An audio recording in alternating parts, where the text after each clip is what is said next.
नमस्कार। पेंशन सुधारों के लिए बनी सोमनाथन कमेटी की रिपोर्ट अब लगभग फाइनल है।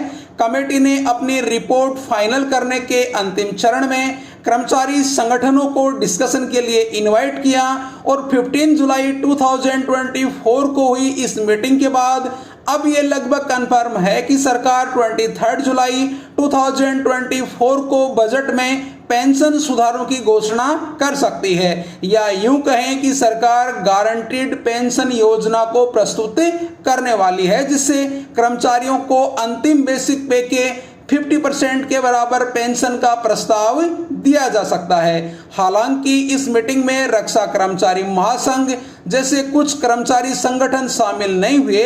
साथ ही पैरामिलिट्री फोर्सेज की तरफ से मैसेज आया कि इसमें उनकी राय नहीं ली गई है, लेकिन इन सब के बावजूद अब ये लगभग कंफर्म है कि सरकार लाखों कर्मचारियों की नाराजगी अब और ज्यादा दिन अफोर्ड करने की स्थिति में नहीं है और आने वाले बजट में गारंटीड पेंशन योजना पेश की जा सकती है। तो इस वीडियो में हम जल्द ही पेश किए जाने वाले संभावित पेंशन ड्राफ्ट की चर्चा करने वाले हैं। इस वीडियो में जो भी हम डिस्कस करेंगे वो सोमनाथन कमेटी की कर्मचारी संगठनों से मीटिंग, साथ ही वित्त मंत्रालय के विश्वस्त सूत्रों से प्राप्त जानकारी पर आधारित है। पहला पॉइंट, मिलेगी अंतिम वेतन के 50% के बराबर पेंशन की गारंटी। सरकार द्वारा पेश किए जाने वाले गारंटीड पेंशन योजना में कर्मचारियों की इस प्रमुख मांग को स्वीकार किया जा सकता है कि कर्मचारियों को ओल्ड पेंशन सिस्टम की तरह रिटायरमेंट पर अंतिम वेतन के 50% के बराबर पेंशन दी जाए। इसमें ओल्ड पेंशन सिस्टम की तरह लेंथ ऑफ सर्विस या क्वालिफाइंग सर्विस का नियम लागू रहेगा, जिसमें सुपर एन्युएशन पर कम से कम 10 साल की सर्विस का नियम रह सकता है। दूसरा प्रमुख पॉइंट होगा महंगाई राहत। कर्मचारियों को ओल्ड पेंशन सिस्टम के रिटायर्ड कर्मचारियों की तरह रिटायरमेंट के बाद महंगाई राहत का प्रावधान किया जा सकता है। तीसरा इंपॉर्टेंट पॉइंट होगा, मिलेगी मिनिमम पेंशन की गारंटी। कर्मचारियों की ये एक प्रमुख डिमांड है, क्योंकि कर्मचारी जिनकी क्वालिफाइंग सर्विस कम होगी उन्हें एक मिनिमम पेंशन की गारंटी दी जाएगी। मिनिमम पेंशन 15,000 रुपए पर मंथ रहने की संभावना है। चौथा इंपॉर्टेंट पॉइंट रहने वाला है फैमिली पेंशन।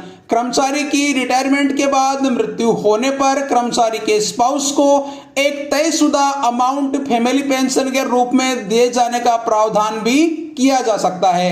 ये रिटायरमेंट के बाद कर्मचारी को मिलने वाली पेंशन का 60% तक हो सकता है। पांचवा और इंपॉर्टेंट पॉइंट, स्वैच्छिक सेवानिवृत्ति या वॉलंटरी रिटायरमेंट। कर्मचारियों को एनपीएस में बड़ी प्रॉब्लम वीआरएस को लेकर ही थी, क्योंकि एनपीएस में वीआरएस का मतलब प्री मेच्योर विड्रॉल ही होता है, लेकिन यहाँ ओल्ड पेंशन सिस्टम की तरह ही कर्मचारियों को वीआरएस के बाद भी गारंटीड पेंशन का प्रस्ताव किया जा सकता है। छठा इंपॉर्टेंट पॉइंट है अदर बेनिफिट्स। इसके अंतर्गत कर्मचारियों को gratuity, death gratuity, leave encashment, health benefits भी दिए जाएंगे। वैसे ये सभी बेनिफिट्स एनपीएस में भी पहले से ही लागू कर दिए गए हैं। अगला इंपॉर्टेंट पॉइंट है कि एनपीएस में कंट्रीब्यूशन जारी रहेगा।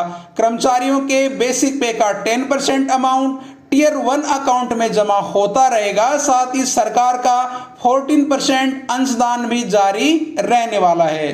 अगला पॉइंट है purchase of annuity pension plan. Retirement पर कर्मचारी के एक्यूमुलेटेड पेंशन कॉर्पस को ड्यूली यूटिलाइज करके इस एक्ट के अंतर्गत एन्युटी पेंशन प्रोवाइडर से एक एन्युटी पेंशन प्लान परचेज किया जाएगा। अगला इंपॉर्टेंट पॉइंट है कि कर्मचारियों को गारंटीड पेंशन कैसे मिलेगी। तो सूत्रों से मिली जानकारी के अनुसार गारंटीड पेंशन के 2 कंपोनेंट होंगे।